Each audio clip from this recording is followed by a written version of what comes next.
Eventually, you have many years pass. The Battle of Blair Mountain becomes a really forgotten part of West Virginia history. It's virtually unknown outside of the state of West Virginia, although that's changing slowly. It's getting more national attention, and I think we can talk more about that in a minute. But it wasn't in the history books. It was deliberately taken out of the history books. You can see that from my book, from the things that I write. There were letters and documentation. They didn't want people knowing this history because they didn't want the coal industry portrayed in any kind of negative light. You know, coal is West Virginia. Coal's wonderful. Coal puts food on your table. There are only the positives that are emphasized in the classroom for a couple of generations.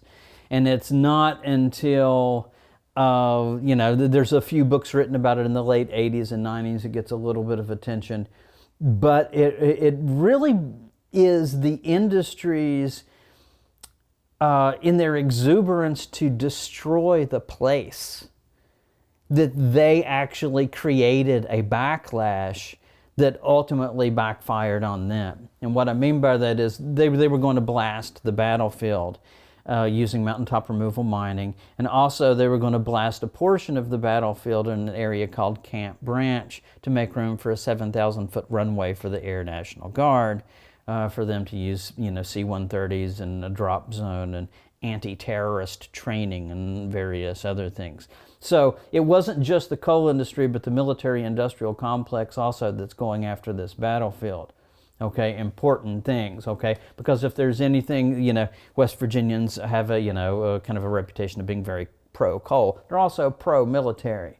And so you combine those two and you want to save a piece of battlefield. That's a tough argument to sell to the people of the coal fields. I'll get into that in a moment, right? Because I've got to try to sell this concept. Well, anyway, what was standing in the way of their designs of wiping out the place that is associated with this history is the fact that it was just put on the National Register of Historic Places, and which would give it protection from mountaintop removal coal mining, because that's in the state code. You can't use surface mining on any piece of property that's on the National Register of Historic Places. Don't know how long they're going to keep that on the state code, but that's part of the state code. You can't do that when it's on there. It got listed in 2009.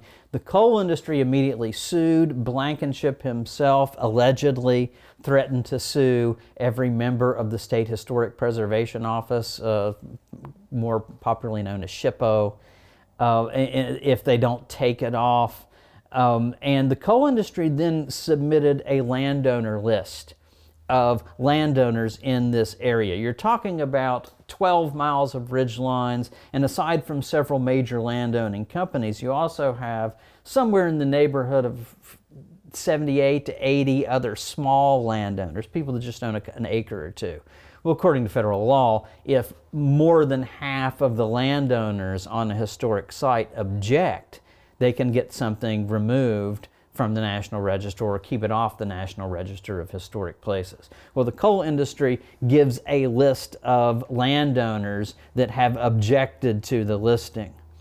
Interestingly enough, a couple of them are dead at the time that they submit the list. A couple other ones are just fraudulently put in there that aren't really landowners, but nonetheless, this gets approved by the State Historic Preservation Office and later the keeper of the National Register, and Blair Mountain gets delisted.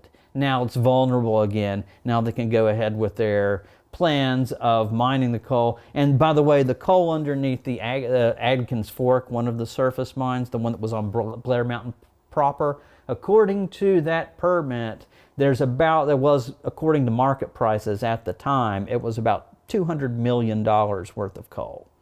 It's not a small change here either. Okay, so this is a lot of money we're talking about here. And so it's not just about destroying history or anything. There's a lot of money, and having met many of these coal executives personally, these are the type of guys that, pick up pennies that they find on the sidewalk, even though they can afford to buy the sidewalk. Okay, I've met these people, I've looked them in the eyes, I know what they are, right? And so they want every dime that they can get. This is their money, they believe, and so they're going after it. Well, this results in first, a group was created called Friends of Blair Mountain. And Friends of Blair Mountain joins up with some other groups, many of them environmental groups. And what we do is we end up planning a march that's going to retrace the steps of the miners from 1921. And it's going to be a protest march to save the battlefield. Now, because it was a coalition of a number of groups, and by the way, I was one of the organizers of the march. I was at a meeting in Blair in which we decided on this, but I had no previous experience with protests, had no previous experience with any kind of an activist group. I was just starting out I was just finished up my doctoral dissertation just a few months before this. I just started my first full-time job. I was, just getting settled into what I thought would be a nice, relaxing academic career. And suddenly this happens. And I'm right in the middle of it in Logan. And on top of that, because of my family connection, I was the person that the reporters all went to talk to. And I became the major face of this march. And I became, for better or worse, depending on who you ask, the kind of the public face of the movement to save the Blair Mountain battlefield. So we have this long protest march. But the protest march is a lot of environmental groups that had been protesting against mountaintop removal. And their main goal was to stop mountaintop removal as a whole. Blair Mountain was a part of what they wanted to do. Whereas our group, Friends of Blair Mountain, was focused exclusively on preserving the Blair Mountain battlefield. And so this march, which was a very successful march, it got a lot of national attention. CNN did a documentary about it. It really galvanized the coal fields in a lot of ways. Well, we had completed this gigantic march, but what was going to happen? Was the governor of West Virginia going to say, oh, I'm moved, I'm going to save Blair Mountain now? Is the West Virginia DEP and OSMRE going to step in and revoke the mining permits because we all felt so empowered? No, that's not going to happen.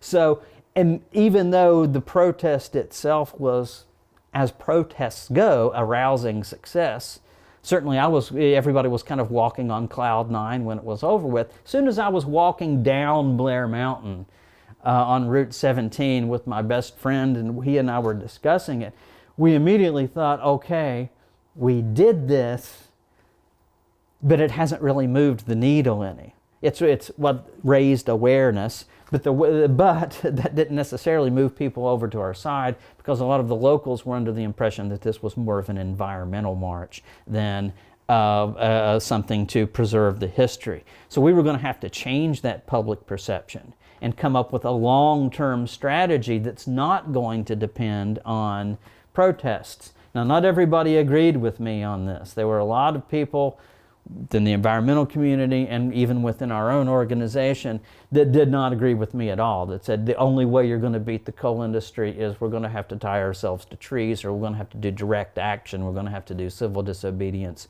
we're going to have to really have a protest movement in order to get this thing done. And I disagreed. I thought there's another way of doing this. Because the protest movement at the time was so heavily associated with environmentalism, I wanted to back away from that and find a new strategy which I thought would be more effective.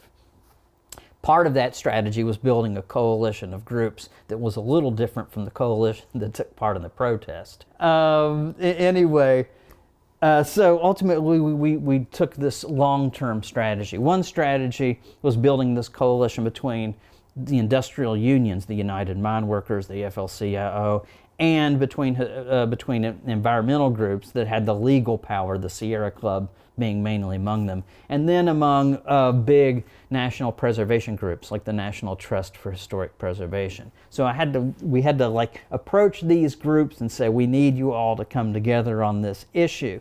There were environmental groups that hated the United Mine Workers because of how some protests got really contentious between coal miners and environmentalists, and some of those coal miners were union coal miners, and even Cecil Roberts had gone up and made pro-MTR speeches.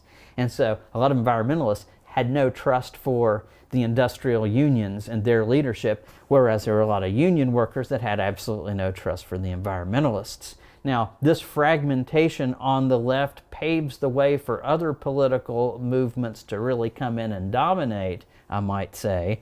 And that's always been a problem of the political left over the last century, is their fragmentation, their inability to bring all these various groups together. And you've seen, of course, how industrial workers have gone away from the left, where because, in part because of some of these issues that we dealt with directly at Blair Mountain.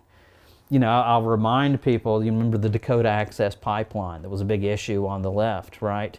Well, as soon as Trump said that he was going to, take the restrictions off and continue on with the Dakota Access Pipeline, who praised the situation? The president of the AFL-CIO praised the decision by Donald Trump. Of the largest union conglomerate in America was praising something that Donald Trump did. Of course, the left was very much decrying it, but historically, aren't labor unions supposed to be more towards the left than towards the right? Now they're publicly out supporting right-wing or more, Republican, policies because of this fragmentation. I could see that very clearly in the coal fields from 2011 on. Somehow we had to take the Sierra Club and the United Mine Workers and go, you guys got to come together. And with the way that the common ground in which they could is the history itself. So Friends of Blair Mountain, we're only focusing on the history. Because if you went down into the coal fields, and I had to deal with this all the time in the coal fields, somebody would say, well, what are you, some kind of a hippie when you're trying to save the trees? You're trying to cut people's jobs out. If you say save Blair Mountain, that's the reaction you would get. But if I would say save the Blair battlefield, then people go, oh, well, it's a battlefield. Well, of course you have to save it.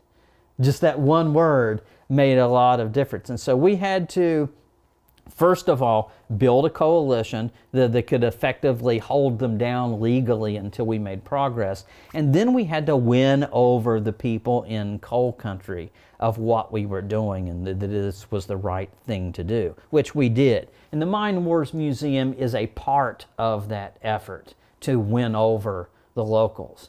And another thing that we had to do was provide a vision for the future. Right after the march, within a couple of months, I wrote up a big proposal for a historic park at Blair Mountain, a vision for a museum, for an archives, for a place that would hold conferences, and paths, and a variety of ways in which this could be not just a place to commemorate the history, but an economic engine that has a little bit more sustainability than a surface mine.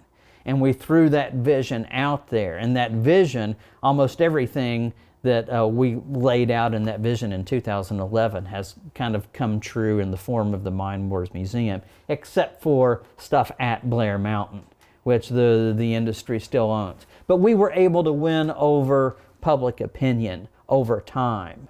And but it took time, but it was slowly by getting documentaries made, by being out in the public and holding events and doing, and again, staying away from the normal ways in which you would fight the coal industry. We also, of course, then made the big stand against the military-industrial complex and the National Guard through two surface mine hearings, two hearings before the West Virginia Surface Mine Board, in which we were able to ultimately West Virginia DEP ruled in our favor, and we were able to get them to, the military to respect a 1,000-foot buffer zone on the battlefield. And that was really the key to saving the battlefield, because if they were able to do that, all bets were off at that point. And when we were able to get that done and preserve that section of the battlefield at Camp Branch, things really began to turn at that point.